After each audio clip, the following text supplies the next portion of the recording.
Because it's a real world, and if you don't have people with disabilities, 20% of the world's disabled, and if you have no people in a movie or a show without disabilities, it's a fake world. Well, because it's the real world, and I like, even in every movie, if you're trying to show the world as it is, you better have inclusion of disability, because 20% of the world is disabled, and if you don't have that, it's a fake world, and that's the thing.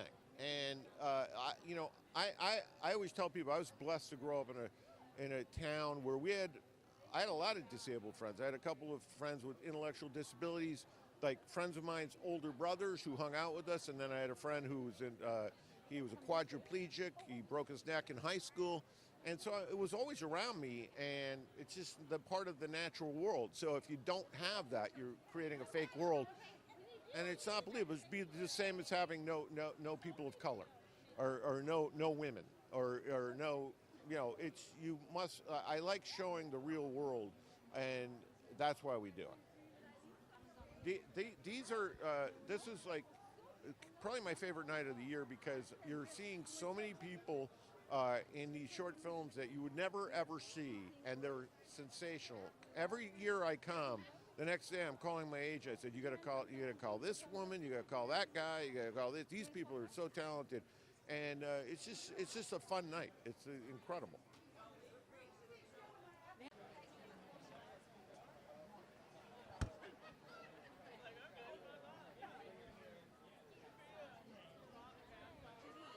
I mean, because we want to see what humanity looks like, and this is what humanity looks like. And if we don't see it on TV, we don't recognize it when we're encountering it, and we miss out on life. We miss out on the experience of being a human with our fellow humans.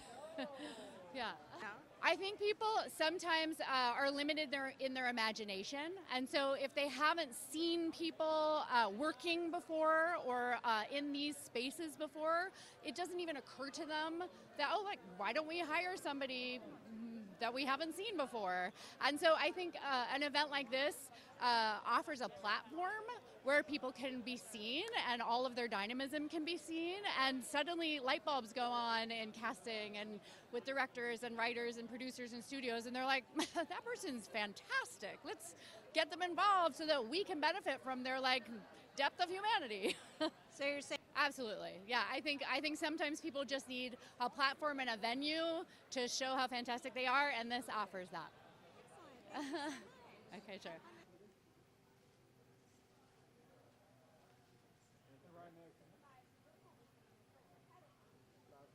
Well, I think it's become more and more important to have, people from the community telling their own stories, and I think there's been a real lack of training and mentorship and access to sets and to programs and writers' rooms, and so I think programs like this really activate, the film community and get filmmakers with disabilities working, sort of honing their skills and getting some experience to sort of bust into Hollywood, which I think is, the next thing that needs to happen in the industry.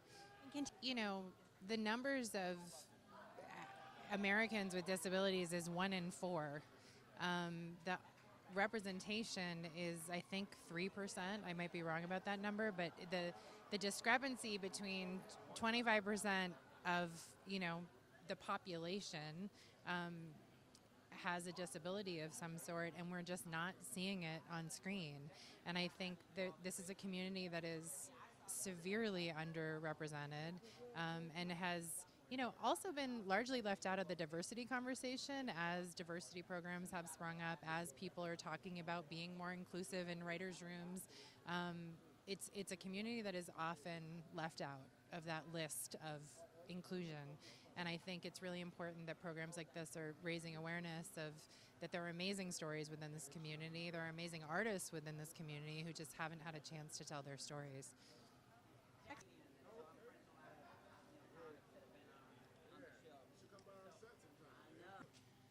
And why is authentic representation so important in film and TV? I wouldn't be here without it. You know what I mean? I think if it's a disability, if it's marginalized people, whatever it is, we have to be represented. You know, from every culture, from every gender, we must be represented and we must be counted and we must be allowed to tell our own stories the way that we know those stories. And I'm not here without any of that. So Excellent. these are people doing their own work. And when it comes from them, that makes it authentic. Because it's easy for one of us to, for me, you know, if I wanted to write a story about a woman's struggle, I'm not going to know that as well as you. I need to ask you, or maybe ask your permission if I can do that.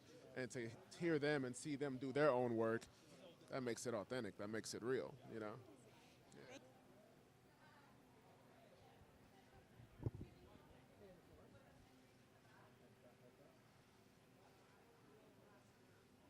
I think visibility is so important. I'm a dance teacher. I've been dancing since I was 1 year old, and I travel the United States every weekend, and it's so important for these younger dancers to have visibility. I mean, this is important to have actors and performers, but from my perspective, I don't see enough, and so I'm so grateful that this younger generation gets this opportunity.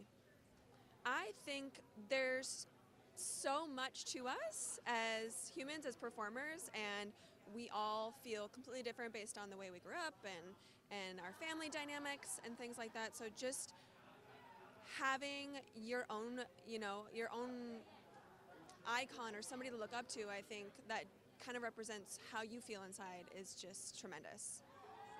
This is the 11th anniversary of the Easterseals Disability Film Challenge. We had 135 films created this year. This is people with disabilities, both in front of and behind the camera, taking their career in their own hands.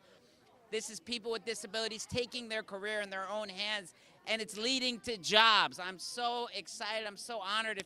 I just feel so honored to have the support. The idea of the challenge when I created it was create opportunities. Let's not wait for Hollywood to come to us. Let's create our own opportunities. I partnered with Easterseals Southern California in 2017, and to date we've had over 750 films created from around the world. We're stacking in. We got a packed house here. You guys. Yeah. Here, 3.